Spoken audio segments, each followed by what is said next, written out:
L-istatwa tal-Immakulata Konċizzjoni ta' Bormla tista' tgħodda b'waħda hekk kif waqgħet parti mis-saqaf tan-niċċa li kienet tinsab fiha. Minkejja li l-istatwa m'għandha l-ebda ħsarat, parti mill-bradella tal-istatwa soffrit numru ta' danni kawża tal-impatt tal-konkos mal-injam.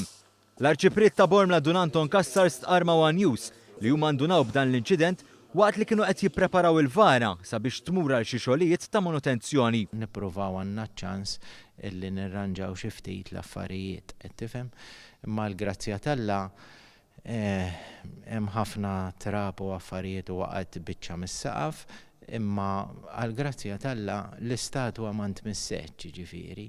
Aktar tard wara nofsinhar, l-Arċisqof Charles Scicluna mar personalment fil-kolleġġjata ta' Bormla fejn wara li ra l-ħsarat tkellem mal-Arċipriet sabiex jitħejja rapport tal-ħsarat kemm jista' jkun malajr sabiex ikunu jistgħu jsiru x-xogħlijiet kollha meħtieġa.